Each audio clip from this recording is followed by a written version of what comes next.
Hello. In my previous video, I made mention of how you can be able to get your qualification recognized and get your registration if you are a dietitian, dispensing optician, medical scientist, which otherwise known as medical laboratory scientist in Nigeria and some other countries, occupational therapist, optometrist, physiotherapist, podiatrist, social care workers, social workers, speech and language therapist. I also made mention that someone from Nigeria was able to get his qualification registered directly in Ireland from Nigeria without having to do any of the compensation measures. And how did this happen? This is because he followed through all the criteria, all the information that is given on the CORU website. In my previous video, I went ahead to explain in details the document that you need, all you need to do, and how you can create the account to be able to get your qualification recognized in Ireland by the CORU. I'm going to give a link to that video in the description box of this video in case you want to check that out after watching this one. Now, in this video, I just want to continue to mention some things that people may still be having in mind. I know if I was the person watching that video, I will be concerned. What is in it for me? Now, let me tell you, Ireland is one of the best country to work with. Why? Because it's multicultural, the weather is not so harsh, it's cold. It's true that it's cold wait all the time, but that is not really an issue to a lot of persons. There are multicultural people here. You have people from different ethnic groups, different countries, different languages, and you should be able to love the country because it's actually beautiful. Now, aside from all of those things, Ireland is also one of the countries that is able to accept your registration, is able to let you work and have the same, should I call it the same advantage as someone who studied here. Now, some of you, after maybe getting the thing, you would ask question like, how will I be able to get a job?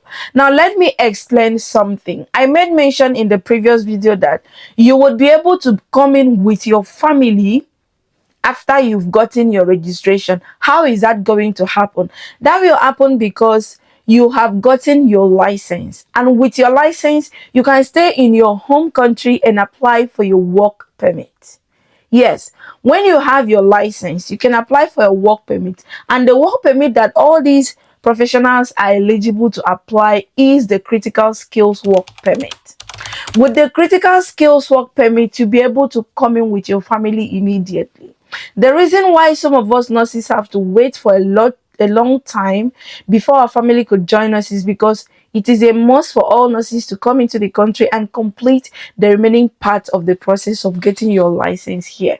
But for these healthcare professionals, some of them, if you gather your equipment well, you'll be able to get an automatic registration right from your home country.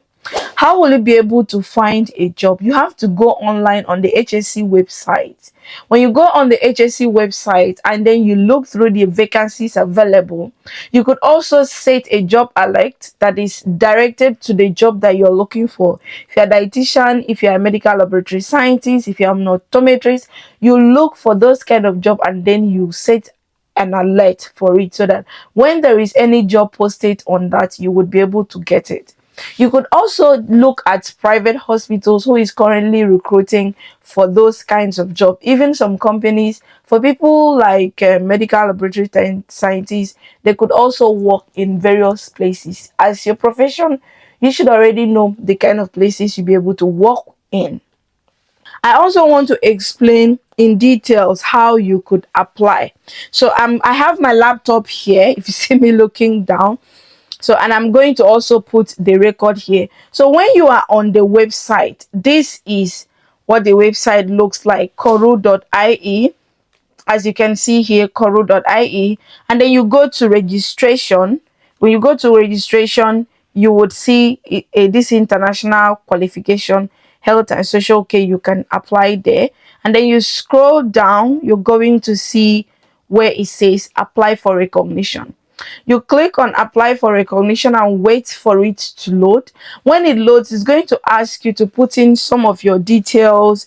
So I'm really don't want to like put out my details out there, but this is basically what it looks like. You would see the screen.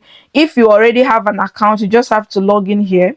If you do not have an account, all you need to do is to register for an account. When you click on register for an account, you ask you to put an email address and you just follow the process. Like I said, if you need someone to guide you on this step-by-step process, I am just a DM away. Drop in the comment. I'll send you my account details. It's just 50,000 naira or 50 euro for non-Nigerians. I can guide you on how to create your account without any mistakes. Gather all your documents and then you apply to this board. Now, another question could be what you would like the English language requirement, because you're definitely going to provide evidence that you are able to communicate, speak, write, everything in English. So this is the language requirement. When you click on it and scroll down, there are different forms here, but I just want to move straight to tell you. From here, you could see what they are writing. The applicant has completed a CORU approved qualification, which is approved on the qualification bylaws relevant to his or application. That's one of it. And then it can provide evidence that his professional qualification was basis, you were actually learning in English. That's literally what that means. And then, or you have practiced in a country where you speak English only for not less than 2 years. So can you see, you people's qualification is really not that hard. And then if you had to write the English language requirement, you could write the IELTS, you could write the Cambridge, and you could write the OET. So for people in Africa, I think what might be a lot easier would be either the IELTS or the OET. So now for social workers here, you could see that this is their overall score. You have to earn or have 7 in overall and no elements. I mean, the speaking English, the speaking, writing, listening, and reading shouldn't be less than 6.5 in all of them, or an overall 7. Okay, and then there's no OET specified for social worker, so probably you could just write IELTS only. And then for dietitian is the same thing. And then if it is there is OET for dietitian, especially for those of us that lives in Lagos and Abuja, you might want to try OET.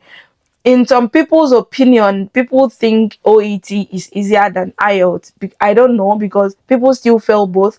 But I also feel like since OET is related to your course, it could be a lot easier for you to understand how it works. Okay, so these are the scores if you are writing the OET.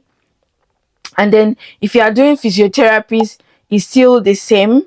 And then these are the same course. If you are doing occupational therapy, this is the scores, and this is the scores for so you may want to pause and then screenshot this for you to be able to understand, because I'm just trying to rush through this. And for radiographers and radiation therapies, this is also their scores. Their own is a little bit higher. It shouldn't be less than 7 in each of them, which is the same thing as what the nurses are writing.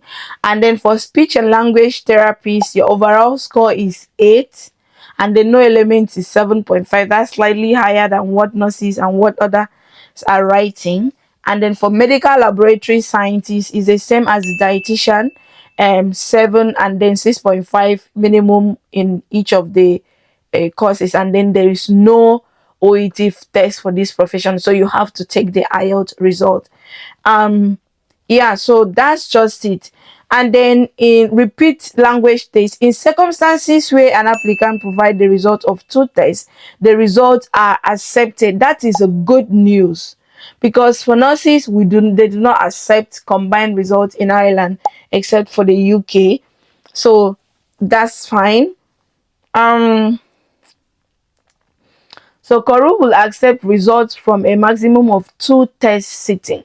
That's very perfect. Okay, if the test is taken in IELTS, no component score. So you could have, let's say in the first test you have listening and reading 6.5, and then you have writing and speaking 6. So you rewrite again, and then you get writing and speaking 6.5. Minimum you could get higher than that, but the overall has to be 7.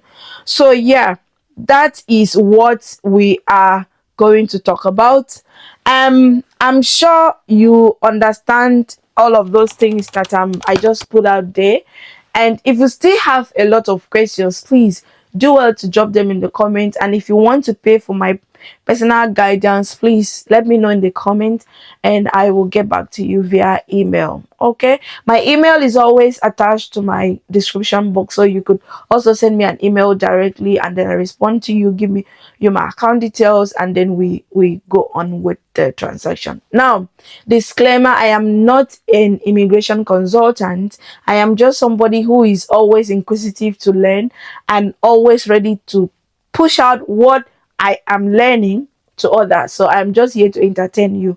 I am not an advisor. I'm not a professional immigration specialist or anything like that. So yeah, I'll see you in my next video. Stay tuned. Drop your questions. I'll get back to you.